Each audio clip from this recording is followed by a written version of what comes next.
Thanks, Natalie.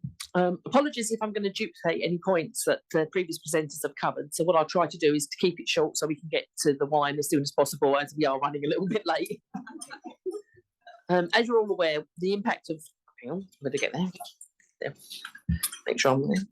The impact of impacts on sanctions on international trade transactions poses several challenges for banks and financial institutions who operate in multi-jurisdictions across the globe.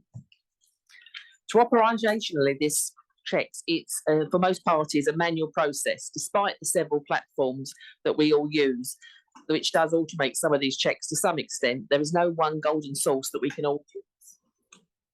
Servicing our clients' needs and still doing business in the timely manner that was required for trade business, while at the same time ensuring that these transactions that we are supporting are not breaching any sanctions or regulations, is a balancing act for all of us.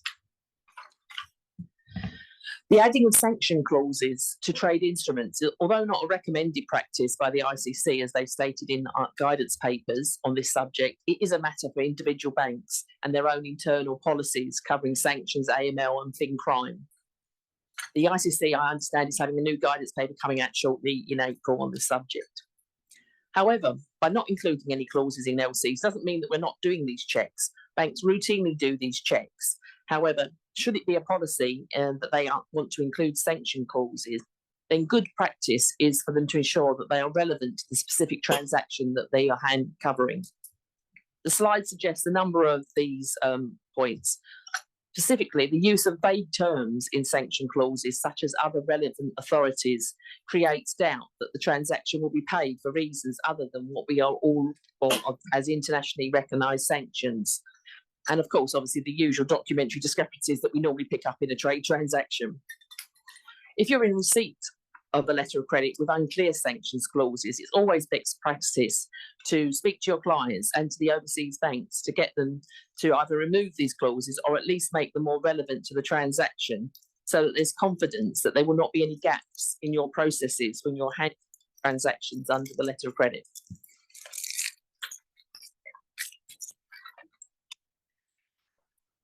What we can do to assist our clients and protect ourselves? Well, as the other speakers have said as well, understanding your client's supply chain and its touch points. This is just not best practice. For all of those who have received the Dear CEO letters, then basically it's necessary. There is an expectation now from the regulator that we all have to have enhanced KYC procedures over recent years, especially for our clients dealing in international trade, with special emphasis if they are dealing in restricted countries with the higher risks that brings. And evidencing that this process is reviewed regularly and clients so we can see when a client's behaviour changes is also an expectation, as the panel discussed earlier. Being proactive, understanding who our clients are and the users of their export products are, can help identify if they are unwittingly dealing with counterparties that are on selling to sanctioned end users. Dependent on your organisation size, your client base can cover multiple segments, from small SMEs dealing with vanilla low-value transactions in low-risk countries to large global corporates dealing in multi-million transactions covering commodities in high-risk countries, which means the process of doing these checks is quite varied and hard to have a one rule suits all. The EU wants a no-Russia principle in trade that states that EU exporters should not sell sanctioned goods, including aircraft, to counterparties that refuse to incorporate such a condition banning re-export to Russia in their contracts. Currently, the UK and the US hasn't imposed these restrictions for trade, but as we've seen from the other talks, it's very hard to identify sometimes who the end users are with things being repackaged as they go through their supply chain. Banks and clients really need to be more aware of illicit behaviours, such as ship-to-ship transfers and dark activity, especially for commodity shipments. The dark activity, as discussed earlier, where the AIS transmission signals are turned off. This can be harmless or unintentional. However, in certain shipping routes, it can be evidence of smuggling and obviously transfer of sanctions crude. Also, as mentioned previously, there's the rise of the so-called ghost fleet since the sanctions on Russia have increased, which is made up of multiple local companies with flexible registrations and tanker names that can change at will. All of this adds to the identification of these supply chains and the end users very hard, if not impossible at times. Doing IMB checks can help identify shipment of vessels in areas of concern. Identification of excuse me.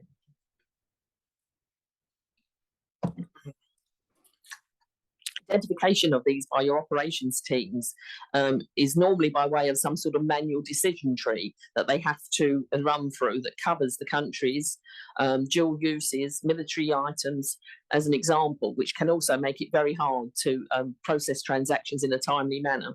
And also, if you have any hits, to actually solutionize whether these are actually true hits or false positives. Automation of this process is essential to be more effective. However, as the other colleagues have spoken, we actually cannot just rely on AI as a solution. It has to be in conjunction with human beings reading and understanding what the outputs mean. This will also help us to monitor risks and see our clients' change of behaviour that could all be a red flag for us.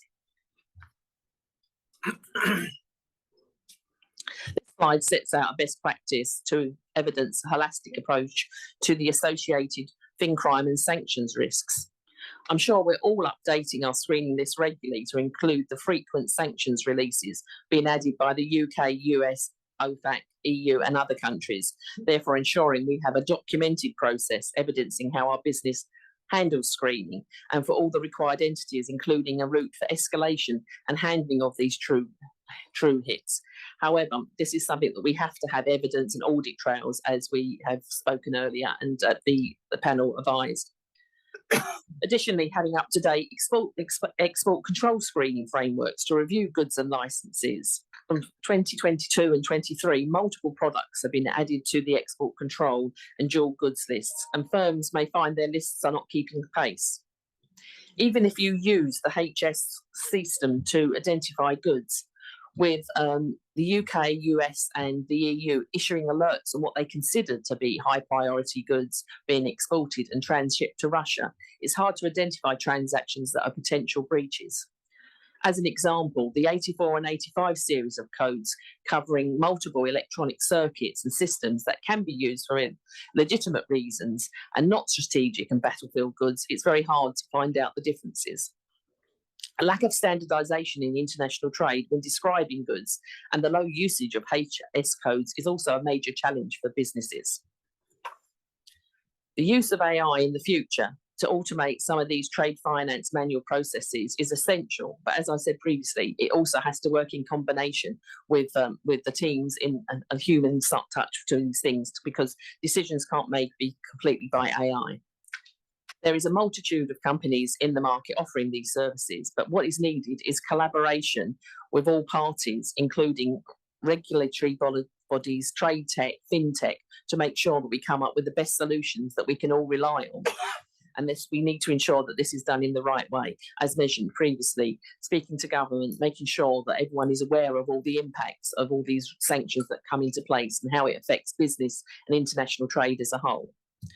Finally, of course, training of front office staff and operations teams is a changing requirement, and sometimes you can have we can say ourselves we actually see training coming through 2 or 3 times a year because things are changing at such a pace. This will help us operate in a compliant way, but in a very changing landscape. Thank you. I think that covers what we are. I think I've tried to leave out all the duplications to some extent. Thank you very much.